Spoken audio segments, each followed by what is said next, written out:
안녕하십니까. 반도체 소식을 전하는 고독 달팽이 김석준 소장입니다. SK 하이닉스가 HBM4의 퀄 통과가 늦어질 것이라는 보도가 나왔습니다. 이것은 다시 말해서 삼성전자한테 기회가 생기는 것은 아닐까. 오늘 이런 제목을 가지고 한번 살펴보도록 하겠습니다. SK 하이닉스가 지난 3월이죠.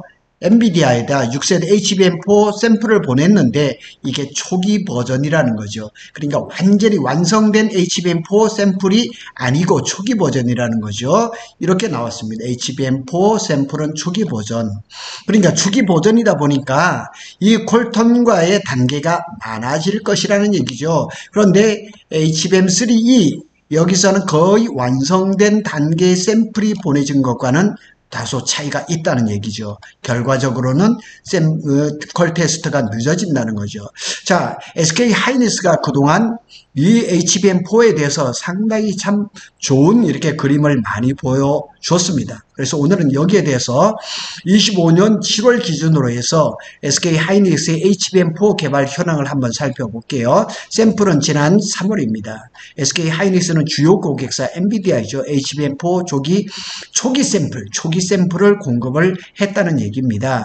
그런데 특징이 뭐냐? 완성형이 아닌 초기 버전으로 수정 및 보완이 필요한 상태다. 이렇게 신문이 났거든요. 근데 다시 한번 살펴보자고요. HBM3E 샘플은 거의 완성된 상태로 공급이 돼서 양산하는 데까지 약 7개월이 걸렸습니다. 23년 8월에 샘플을 보내가지고 24년 3월에 양산을 했습니다. 7개월이 걸렸다는 거죠. 그런데 이번에 HBM4는 이 퀄 테스트를 해야 되는데 양산까지. 그런데 SK 하이닉스는 10월에 양산한다고 지금 신문에 나오고 있거든요. 과연 이것이 지켜질까? 그러면 HBM3E처럼 7개월을 잡았는데 더 늦어질 수도 있다는 얘기죠. 그런데 HBM4는 기술적 난이도가 상당히 높습니다. 입출력, 인, 아웃, 이 숫자가 HBM3E는 1024개였는데 이 2배로 늘어났어요. 근데 HBM 단품, 코어 다이, D램의 면적이 늘어나지는 않았어요. 그런데 숫자는 2배, 2048개. 그러니까 1cm, 엄지 손톱만 하는 이런 D램 HBM을 구멍을 1024개를 뚫던 거를 2배로 2048개, 2배를 증가를 했으니까 이 기술 난이도가 얼마나 크겠냐는 얘기죠. 거기다 로직 다이는 또 이렇게 파운드리로 해야 되거든요. 그러니까 SK 하이닉스의 HBM4는 로직 다이를 TSMC에서 파운드리를 했거든요. 그러니까 이게 지금 퀄 테스트를 해야 되는 부분이 점점 더 늘어난 거죠. 그래서 기존의 HBM3E와는 달리 TSMC의 고성능 공정과 연계가 필요하고 또 이렇게 I/O 숫자도 늘어나고 이런 것들의 복잡성은 뭐 HBM3E에 비교해서 훨씬 더 많은 거죠. 근데 과연 이 초기 버전인 HBM4를 SK 하이닉스가 그거 가지고 계속 퀄 테스트를 했을까? 지난 3월 이후에 저는 이런 생각이 드는 거예요. 신문 기사가 났는데 3월 달에는 초기 버전에 대해서 HBM4의 샘플을 공급을 했겠지만은 그 이후에 분명히 SK 하이닉스에서는 더 나은 HBM4 샘플을 또 공급을 했을 거예요. 그러니까 3월 달에 초기 버전을 가지고 일단 몇 단계의 퀄 테스트를 진행을 했으면 한두 달 후에는 더 나은 버전의 샘플을 엔비디아에 공급을 해서 퀄 테스트를 이어가지 않았을까 하는 생각이 저는 듭니다. 그래서 경쟁사 삼성전자와 마이크론의 그 HBM4 개발 현황을 보면 삼성전자는 아직까지 샘플을 준비 중입니다. HBM4 샘플 제작에 전사적인 역량을 집중을 하고 있어요. 그림으로도 아직까지 삼성전자는 HBM4에 대한 그림을 내보낸 적이 없어요. 그리고 이제 HBM에 사용되는 D램 노드, 코어 다이를 얘기를 하죠. 원시 D램을 하기로 했는데 이것도 아직 완성품이 나온 것은 아니에요. 신문에는 보면 원시 D램이 잘 나와서 뭐 지금 수율이 50에서 70% 이렇게 얘기를 하지만은 또 다른 쪽에서 나오는 기사를 보면 소식을 보면 원시 D램이 잘 돼서 평택 캠퍼스에 P4에다가 지금 생산 라인을 갖춘다 그러면 협력사들, 소부장 업체들한테 장비 발주가 이루어져야 되는데 아직 거기서는 큰 움직임이 없다는 얘기죠. 그래서 25년 6월 말에 PRA 생산 준비 승인이 됐어요. 그럼 본격적으로 장비를 집어넣고 이 생산할 그런 과정이 있어야 되는데 아직까지는 거기까지는 없어요. 제가 전에도 말씀을 드렸지만은 원C D램이 잘 된다 그러면 사실은 이게 HBM으로 바로 가는 게 아니에요. 자, 삼성이든 SK든 마이크론이든 원C D램을 다 만들었어요. 그럼 사실은 SK는 지금 대량 생산이 들어갔고 마이크론은 감마 원C D램을 해서 LPDDR5X를 지금 만들었단 말이에요. 그러니까 원C D램이 만들어지면 DDR5라든가 LPDDR5X라든가 GDDR6라든가 이런 걸 한번 거치고 두 번째는 모바일을 한번 거치고 그 다음에 HBM으로 가는 게 순서인데 삼성은 중간 과정을 다 없애버린 거죠. 그래서 HBM4용 원C D램의 수율 불안정성이 아직까지 존재를 하고 있다는 것은 부인 못합니다. 아직까지 삼성이 만들고 있는 원C D램에서 이 궁금증이 클리어하게 해결된 것은 아직은 없습니다. 마이크론 샘플 공급을 했습니다. 6월경이라 그러는데 6월 10일 날 그렇게 보도가 났습니다. HBM4를 샘플 고객사에 공급을 했습니다. 시장 포지셔닝을 보면 마이크론은 메모리 반도체 3등입니다. 그렇지만 HBM 시장에서는 2등입니다. AI 메모리 시장에서 선도적 입지를 강화하겠다 그럽니다. 자, 잘 보세요. SK 하이닉스가 HBM4 샘플을 마이크론보다 3개월 먼저 엔비디아에 공급을 했어요. 그런데 한 가지 기억하셔야 될 건 마이크론의 이 D램의 성능이 엄청나게 좋다는 사실. 그러면 3개월 늦게 마이크론이 HBM4에 샘플을 넣었는데 예를 들어서 SK 하이닉스는 초기 버전을 넣은 것이고 마이크론이 만일 완성품을 넣었다 그러면 퀄텀과가 마이크론이 더 빨라지지 않을까? 이런 생각을 할 수도 있겠죠. SK 하이닉스보다 3개월 후발 공급이지만 기술 안정성이 강조가 된다. 제가 말씀드렸죠. D램의 DDR5 같은 경우는 성능이 제일 좋은 것은 마이크론입니다. 그러니까 지금 아직까지 시간 여유가 조금 있습니다. 8월이든 9월이든 되면은 어떤 결과가 나오겠죠.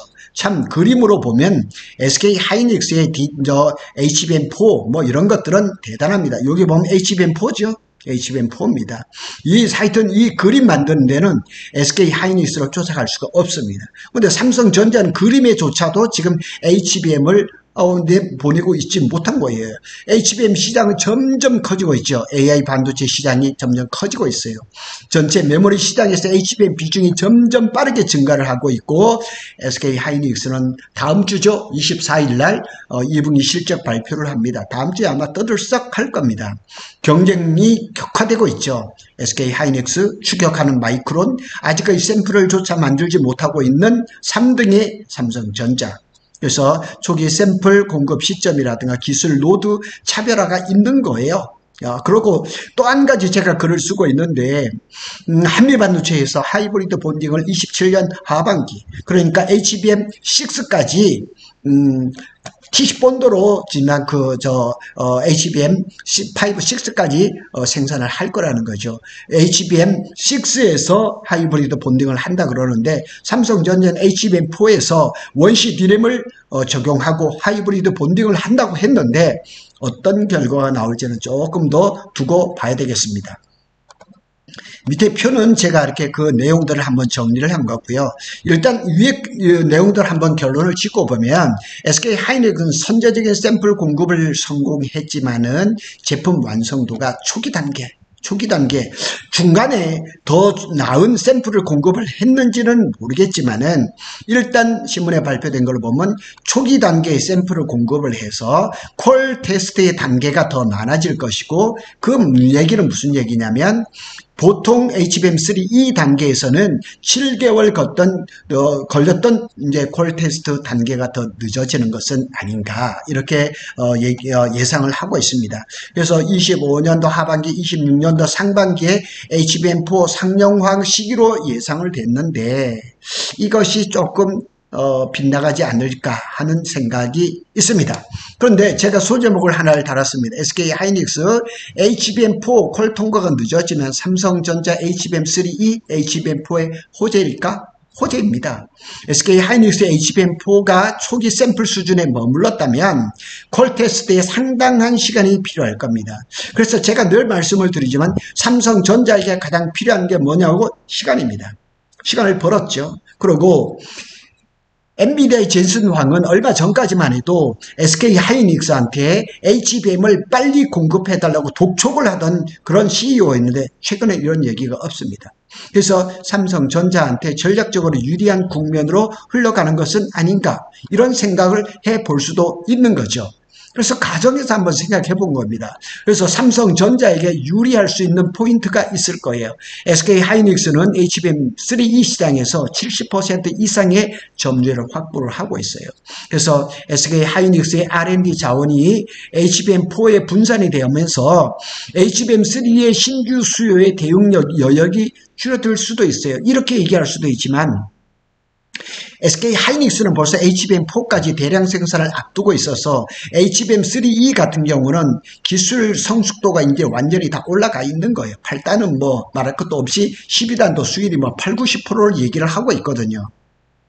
그래서 삼성전자는 HBM3E 콜 통과에 집중을 하고 있어요. 정말 좀 전에도 손님이 오셨다 가셨는데 삼성이 얼마나 좋아질 거냐 아무도 몰라요.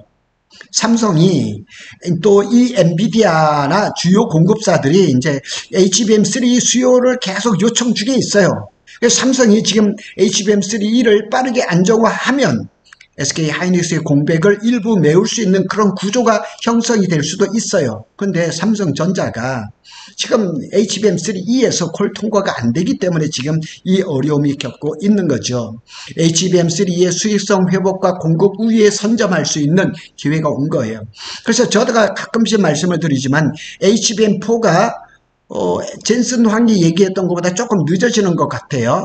올해 하반기에는 나올 가능성이 점점 줄어들고 내년 상반기로 늦어지면서 12단 HBM3E의 생애 주기가 조금 늘어나는 것 같아요. HBM3E는 이미 높은 단가로 거래가 되고 있어요. HBM4 양산되기 전까지는 최고 등급의 상용화 HBM으로 자리매김을 하고 있는 거죠.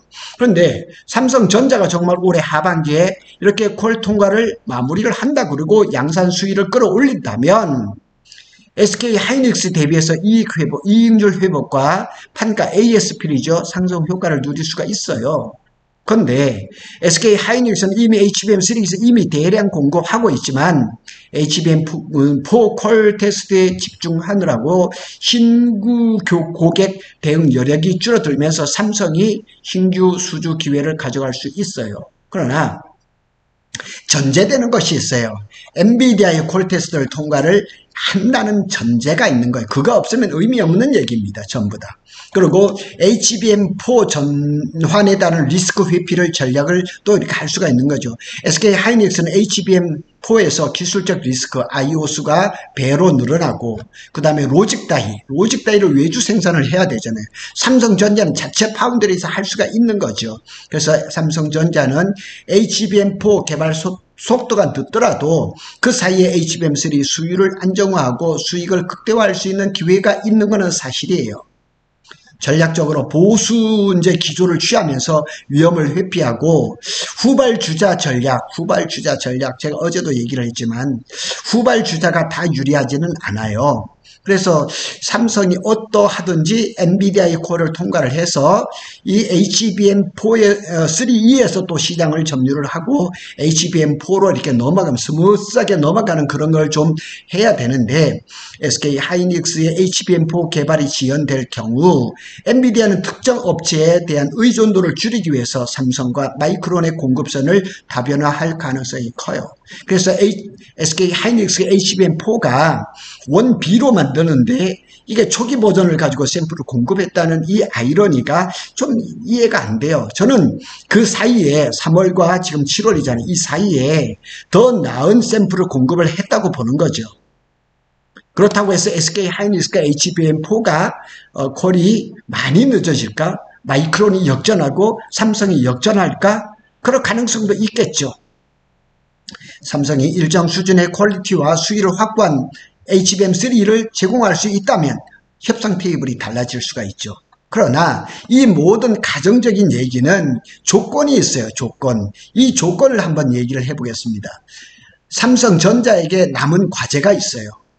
이건 뭐냐면 HBM3 퀄리피케이션을 통과가 지연되고 있는 상황이므로 올해 하반기에 무조건 퀄 통과를 마쳐야 된다는 얘기예요. 이걸 마치지 못하고는 아무 의미 없는 얘기입니다. 그래서 하루가 급합니다. 하루가. 시간을 자꾸 삼성전자 쪽으로 굉장히 많이 이렇게 기울고 있는데 삼성전자가 이거를 찾아먹지 못한다면 정말 큰 실수를 하는 거죠. 그래서 만약 HBM3 콜 통과와 수율 안정화가 계속 늦어진다면 얘기해 볼 거 없습니다. 그리고 SK 하이닉스가 HBM3 추가 생산이나 마이크론의 HBM4 전환이 가속도가 붙을 거예요. 제가 글을 또 하나 쓰고 있는데 SK 하이닉스의 2000M16에 D램 생산이 최고조를 달았다는 거죠. 그러니까 SK 하이닉스는 중국에 D램 생산 라인이 있는데 거의 D램 생산의 절반을 하고 있는데 거기는 범용 D램이고 2029 청주에서 만들어지고 있는 D램은 전부 다 HBM용이라는 얘기죠. 거기에 대한 기사도 글도 제가 쓰고 있습니다. 삼성전자가 유리할 수 있는 핵심 포인트도 있습니다. 그런데 이 모든 것들을 얘기할 수 있는 근거는 뭐냐? 삼성전자가 하반기 이제 시작을 했지만은 하루가 급합니다. 하루라도 빨리 HBM3E에서 콜을 통과를 한다 그러면 엔비디아의 협상 자리, 그 외 반 엔비디아, 탈 엔비디아 측과 노예 협상에서도 유리한 고지에 올라갈 수 있는 그런 기회가 삼성에게 있다는 얘기죠. 두 번 또 거듭해서 말씀을 드리지만 삼성전자한테는 시간적인 여유가 생긴 것은 사실입니다. 근데 이거를 삼성전자가 자기 것으로 만들 수가 있느냐? 이거는 오로지 한 가지, 엔비디아의 콜 통과를 한다는 전제하에 이루어지는 것이라는 게 틀림없다는 사실입니다. 오늘은 SK 하이닉스가 HBM4에서 콜 통과가 늦어질 가능성, 삼성전자에게 또 기회가 온다는 그런 가능성에 대해서 한번 말씀을 드렸습니다. 고독 달팽이는 삼성전자와 SK 하이닉스의 반도체 소식을 빠르게 전해드리고 있습니다. 감사합니다.